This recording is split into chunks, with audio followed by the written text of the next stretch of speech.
we do have a Monday night game. It is the Chargers going to, I mean, I don't even know what you got. What you got? The crimes. Yeah, Oh no, it was that's in gonna be fun. Minnesota. Yeah. Yeah.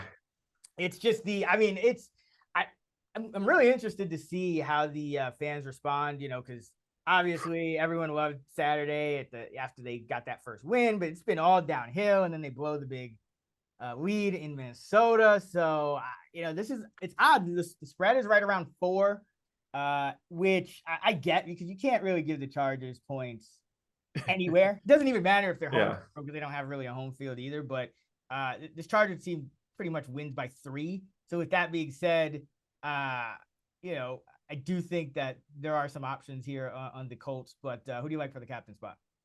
Yeah, so I like Austin Eckler here. Just the Chargers have a ton of options now with both Keenan Allen and Mike Williams back and healthy. So I think this is a good Austin Eckler spot. The Colts have allowed the 6th most fantasy points to running backs, and they've struggled against pass catching backs specifically. They've allowed the 5th most receiving yards to running backs. So, and Eckler, he missed out on a goal line score last week. He was in the medical tent when Josh Kelly had his 1-yard touchdown plunge. So he could have had a 2-touchdown game. Just a missed opportunity there. But Eckler, I think he has the clearest path on this slate to having a ceiling game. He could be chalky in the captain slot, but I don't care. I think he's the top play in this slate. Yeah, I'm if it wasn't for like Henry is just in that, a great spot as a home favorite, but like Austin Eckler, I'm really tempted to rank him running back 1 this week. I think, oh, really? Wow.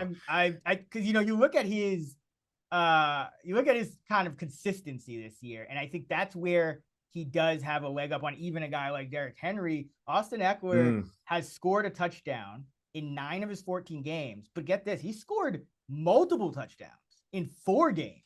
Like, that is very, very consistent, high upside production. When you're talking about 29% of the time, essentially 30% of the time, this guy is getting you 2 touchdowns in addition to all of the catches and yards and all that stuff. So really like Eckler. I'm totally on board with what you're saying about this Colts defense. You know what they're going to do. They're going to line up and play a lot of zone, and they've given up, just in the last 2 weeks alone, 422 scrimmage yards and 6 touchdowns to running backs in the last 2 weeks alone. Yep. Cook had I don't know what you call it, like the yardagami. He had 95. He had 95 rushing yards and 95 receiving yards. Like, wow, that is a yardagami. Yeah, I don't think I've ever seen that before.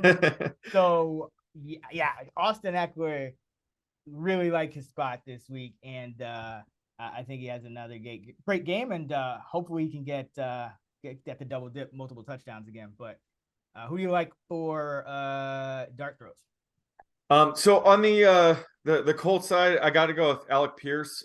He's coming off a 0 catch game, but he had a season high 92% routes run rate. So similar to Tutu Atwell, I don't think people are going to be aware that his usage actually went up. And that might have been due, just the Colts had such a huge lead for most of the game. They probably just didn't want to take deep shots to Alec Pierce. Maybe they should in hindsight, but Nick Foles, he really doesn't have chemistry with anybody on this offense. He's admitted that he hasn't had much practice time with the starting offense. So this could shake up the target pecking order quite a bit, which would only benefit a guy like Pierce, who's typically the number 3 or number 4 target. So I like his upside on this slate with the quarterback change. He could have a ceiling game here. He always has a pretty high ceiling. He's a pretty good deep threat.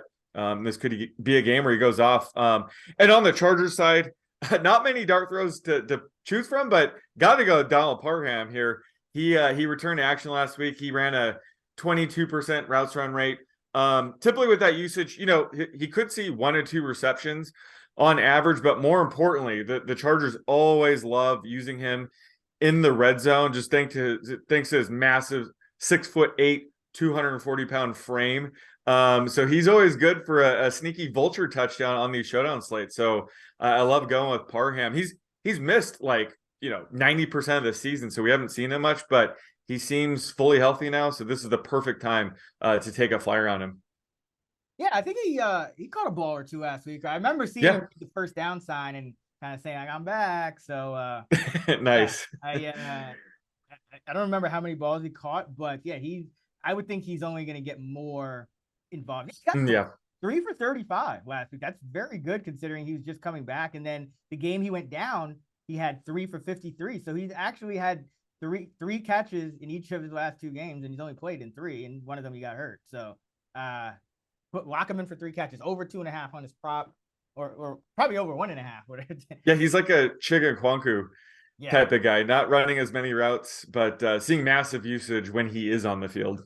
Yeah, good to see him get back too, because I remember he had a scary injury last year where he was like shaking on the ground. So good to see him back.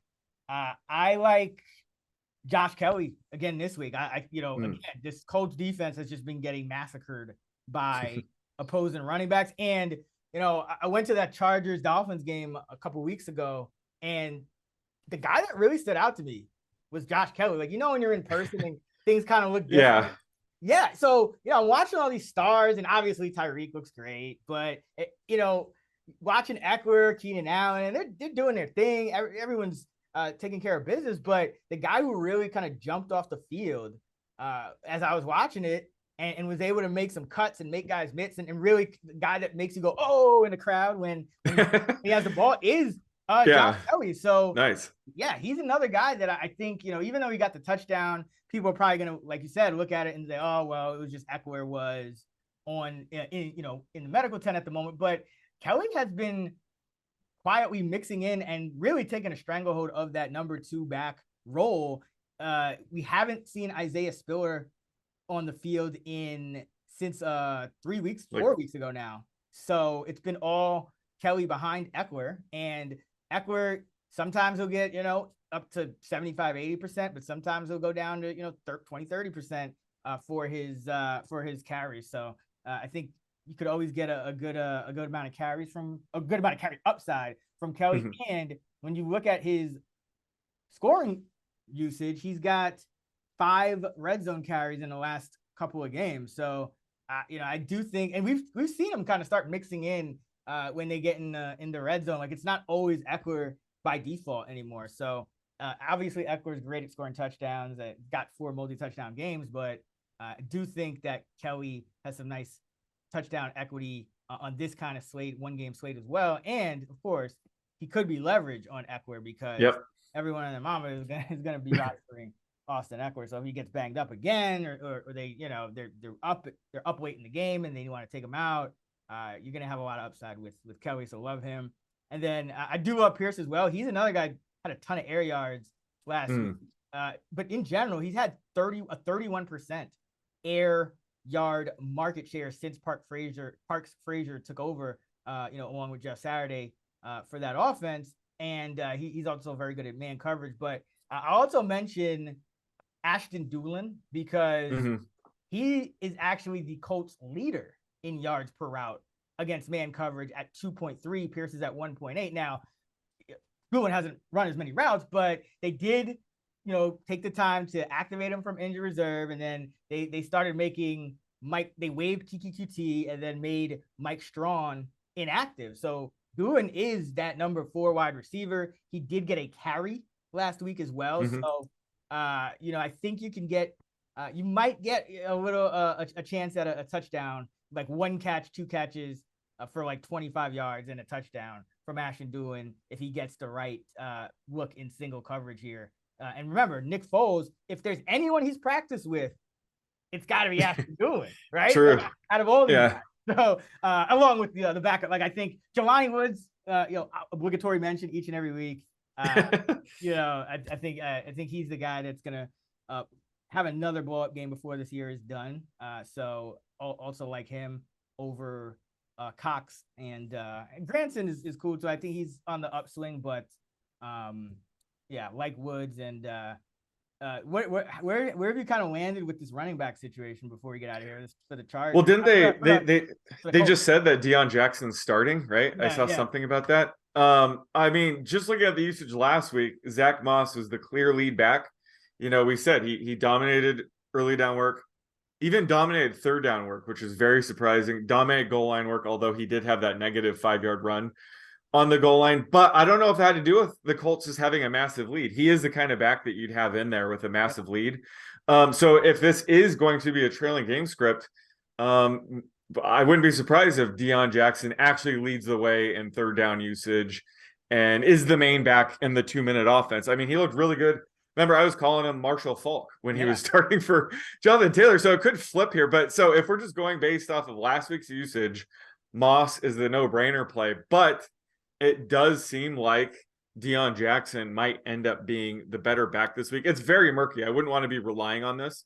But in tournaments, I think Deion might have the most upside just because he has the clearest path to hitting there through his, receiving usage. Right. And we do expect Jordan Wilkins to mix in as well, right? Yeah. When he would more take the Zach Moss work, right? Like he's more of a short yardage back. He's versatile though, but yeah, they like him in the pass game as well. His first game active, he played on 31% of the pass. He ran around on 31% of the dropback. So he is a guy that he can do it all. So he's kind of the wild card in a larger field tournament. I probably would go highest on Wilkins just because I think he'd have the lowest rostership. And with an uncertain situation like this, where, he had one guy dominate the usage last week, you had another guy that the coaches are talking up, but you have this other guy that he's only played 2 games, but 18% of the routes and 14% of the carries of the design runs in 2 games that he's been active. So when he's active, he gets more usage than your typical third running back who's getting like one carry and maybe 1 or 2 routes, if that. He's getting a couple of he's getting like a drive or 2, I guess is what I'm saying. So, yeah, totally. And like when it comes to traditional fantasy, it's between Deion and Moss. Absolutely. But for a 1-game slate, Wilkins is definitely in play. And the only reason he didn't have touches last week is because he was inactive. So if he was active last week, he could have mixed in just as much. We don't know, but he has.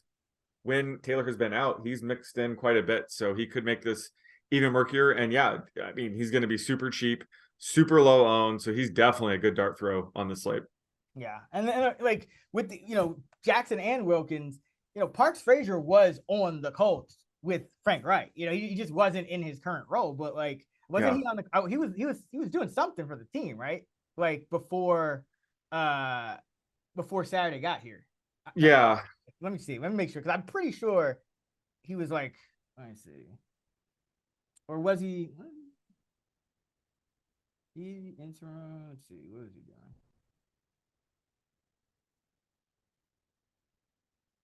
Yeah. He was an offensive quality control coach. Oh, right. Yeah, and then he was assistant QB coach, and then that's what it was. Yeah. So this QB room. Yeah. So it's not like whatever we if this is a new situation and it's like, oh, like he's never had to kind of dictate who plays out of Jackson and Wilkins. Like, no, like he was part of the he was an offensive coach earlier in the year when these guys were playing. So I do like both of those guys quite a bit. I did like Moss earlier in the week, but after if they're saying that it's going to be somebody else, then that updates. We have to go with it. Yeah, exactly. Can't fight it. I mean, at least it's not Sean McVay, because when he says something, that's when you just. Oh my God. Yeah. Well, I just know that from dealing with him in preseason. He's a nightmare in preseason, so he's treating the rest of the season like he does preseason. So he's just a nightmare in of itself. If he's doing that, then that should be good for our boy Tutu Atwell, because there was this one preseason game. If I can pull it up. He had like 10 targets or something like that in this preseason game. It was just like and I think that was the year he got hurt. It must have been last year. And then he just didn't do anything ever again. Well, he was a rookie last year. It had to be last year. Yeah, it had to be last year. Yeah. Let's see, where was it? Yeah. Okay. So in the second and third preseason game of 2021, the second game, 13 targets, 8 catches, 46 yards. And then the game after that, against Denver, who they're playing this week, 12 targets, 8 catches, 62 yards. So he played a combined 101 snaps across those 2 games. So and he already had his Vegas game a couple of weeks ago. So this is the 6-catch Denver game coming up. Exactly. Book it. Xander Horvath Do we like him at all this week? I know we talk about him every week. Yeah, but he hasn't done anything since week 1, right? Yeah. Like they used it was a sneaky touch on week 1, and then that's it. They got one used more. up He got one more. He got one more. in week 2, right? When was it? Yeah, weeks Yep, 1 yep, and 2, he had yep. a touchdown, a receiving touchdown. No, nothing since. Yeah, but I Four mean, or 5 touches since for like 7 yards. yeah, I mean, but the fact that he has 2 touchdowns, I think still puts him on the radar, at least in like games. But the Colts, I mean, they have that 4th tight end now. I don't know if he's a fullback or not, but Nikola Kalinick. Oh God. You know, don't sleep on Nikola Kalinick. I think that's how you pronounce his name. Hope it's right. But yeah, let's get out of here. The luck rankings for the Colts game. Yeah, this is a luck ranking game. So the Chargers are middle of the pack. They rank 15th. But the Colts are 29th. So the 3rd unluckiest. I don't know if you can consider last week unlucky. I don't know what that was. I mean, I covered with the Colts. It was great.